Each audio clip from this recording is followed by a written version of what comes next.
तो मीन राशि एक ऐसी राशि है जिसके बारे में आजकल सब लोग बात कर रहे हैं। मीन राशि में शनि का ट्रांजिट हुआ है, शनि का गोचर हुआ है, जहां पहले से ही चार चार ग्रह थे।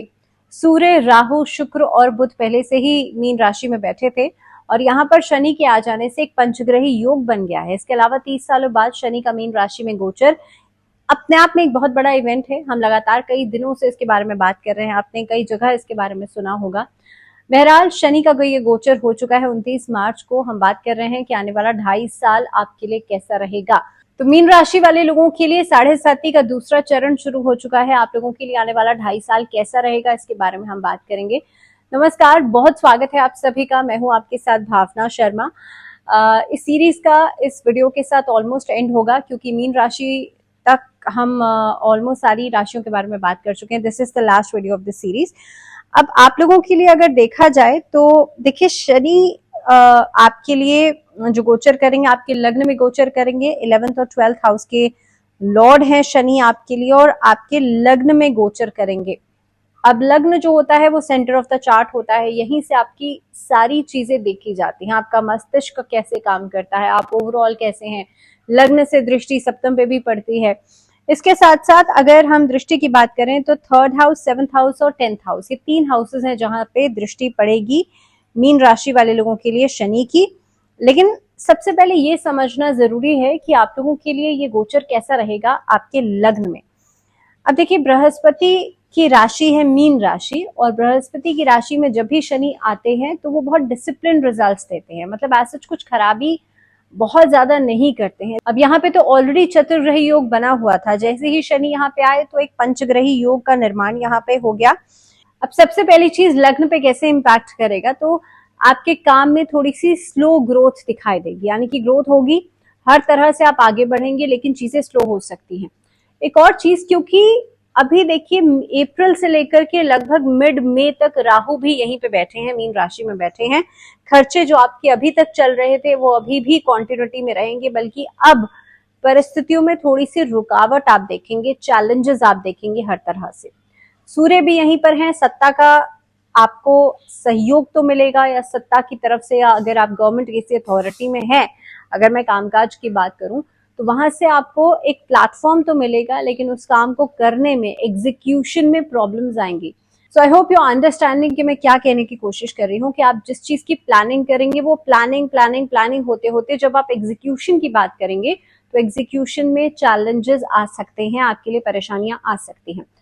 दूसरी बात, ये तो हमने करी कार्यक्षेत्र की बात। यहां से बैठ करके, क्योंकि एक दृष्टि आपके दशम भाव पर भी पड़ती है, और दशम भाव जो होता है वो आपका वर्क प्लेस होता है। आप कैसा काम करते हैं, कौन सा कार्य क्षेत्र में आप हैं। तो 10th हाउस पे दृष्टि की वजह से आप देखेंगे कामकाज में आपके लिए स्लो ग्रोथ दिखाई देगी। 7th हाउस पे दृष्टि की वजह से, क्योंकि 7th हाउस पार्टनरशिप्स का भी है, 7th हाउस आपके स्पाउस का भी है। जिन लोगों के मैरिज में ऑलरेडी डिस्प्यूट्स चल रहे हैं, उनके लिए डिस्प्यूट्स धीरे धीरे करके अभी मई के महीने तक आपको थोड़ा सा ज्यादा सावधान रहना है। तो अभी 1 से 1.5 महीने के लिए चीजें ठीक होंगी, लेकिन फिर से जुलाई ऑनवर्ड, जुलाई से लेकर के नवंबर तक का फेज चैलेंजिंग रहेगा।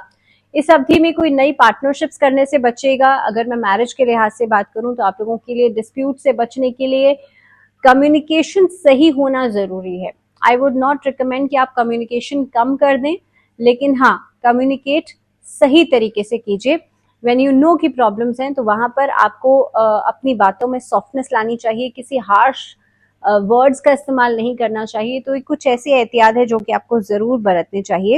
इनफैक्ट इस अवधि में कुछ नए रिलेशनशिप्स की अगर आप शुरुआत करने के बारे में सोच रहे हैं, और मे बी अगर आप किसी रिलेशनशिप में हैं, आप किसी को शादी का प्रपोजल देना चाहते हैं, तो आई वुड नॉट रिकमेंड कि आप किसी को शादी के लिए प्रपोज करें, एटलीस्ट इस साल में नवंबर तक। तो अगर है भी आपके दिमाग में कोई ऐसा थॉट तो उसकी बात कीजिएगा। क्योंकि तृतीय भाव पे दृष्टि है तो भाई बहनों के साथ संबंधों में कहीं ना कहीं पे परेशानियां आ सकती हैं। इसके साथ साथ उनकी सेहत का ध्यान रखना आपके लिए जरूरी है। व्यवसायिक संबंध हालांकि अनुकूलता रहेगी, लेकिन जैसे मैंने पहले भी कहा कि नए किसी भी तरीके की पार्टनरशिप करने से बचेगा। इस अवधि में जो दीर्घ काल की योजनाएं, यानी कि लॉन्ग टर्म स्ट्रैटेजीज जो है वो काम जरूर करेंगी। सो किन किन चीजों में आपके लिए अच्छी रहेगी ग्रोथ, क्योंकि मीन राशि वाले लोग मुझे लगता है इस समय पर बहुत परेशान है कि शायद बहुत कुछ खराब होने वाला है। देखिए, कोई भी ट्रांजिट आपकी लाइफ को सिर्फ कुछ एस्पेक्ट पे कंट्रोल करता है, कुछ एस्पेक्ट पे परेशानी करता है, लेकिन ऐसा नहीं है पूरी लाइफ आपकी बदल जाती है, because it's just a transit. So अगर आप अपने दिमाग में बहुत सारी नेगेटिव स्पेकुलेशंस कर रहे हैं तो उसका कोई फायदा नहीं है, वो अल्टीमेटली आपको नेगेटिव ही कर देगा।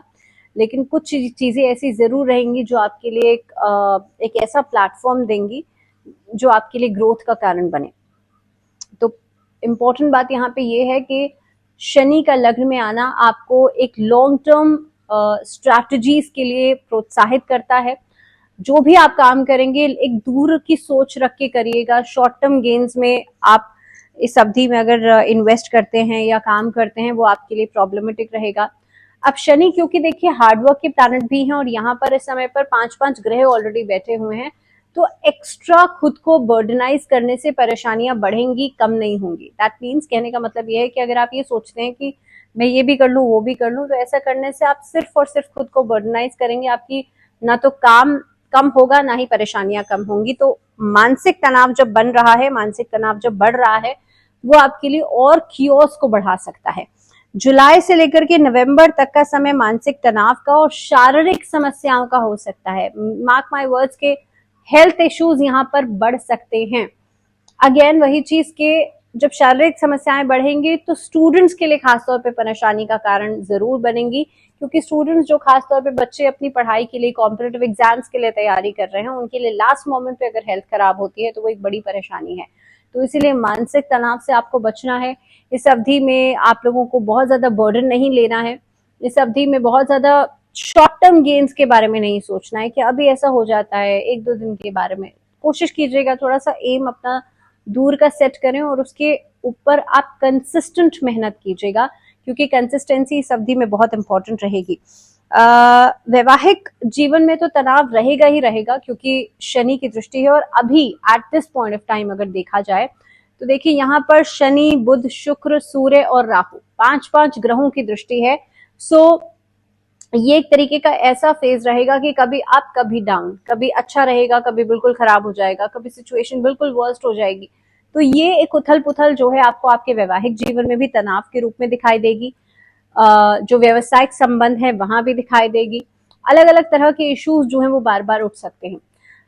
अगर आप किसी के साथ पार्टनरशिप में कोई व्यवसाय शुरू करना चाहते हैं तो इस अवधि में मैं रिकमेंड नहीं करूंगी, बार बार यही बात बोल रही हूँ।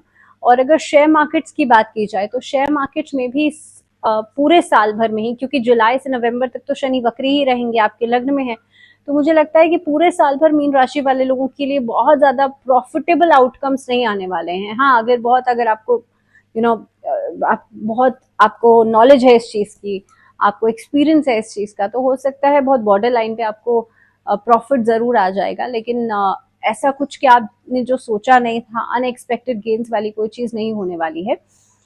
सेहत का ध्यान आपको रेगुलरली रखना पड़ेगा, क्योंकि जुलाई से लेकर नवंबर तक तो अगेन प्रॉब्लम रहेगी, लेकिन उससे पहले जब तक राहु यहाँ से नहीं निकल जाते परेशानियां बढ़ेंगी। इनफैक्ट इस अवधि में क्योंकि बुध भी वहीं पर हैं, स्किन इश्यूज बार बार परेशान कर सकते हैं। जो छोटे बच्चे हैं उनको स्पीच की प्रॉब्लम बार बार परेशान कर सकती है।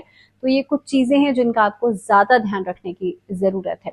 इसके अलावा खास तौर पे आपके पारिवारिक जीवन में जो तालमेल है वो धीरे धीरे करके बनेगा, उसमें टाइम लगेगा, समय लगेगा।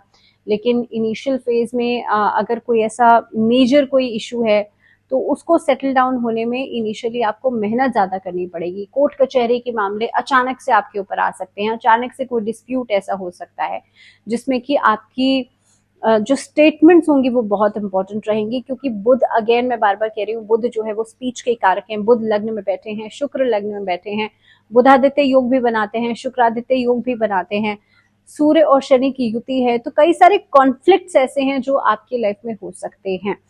लेकिन इट्स नॉट द पॉइंट कि आप बहुत ज्यादा परेशान हो जाएं, बहुत ज्यादा इस चीज को लेकर के एंग्शियस हो जाएं।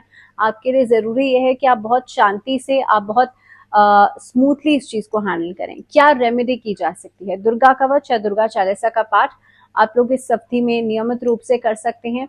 इसके अलावा जिन लोगों की कुंडली में, लग्न कुंडली में शनि खराब है, शनि की डिग्री कम है, शनि नीच के हैं या वक्री हैं, आप लोगों को रेगुलरली शनि चालीसा का पाठ करना चाहिए हर सैटरडे।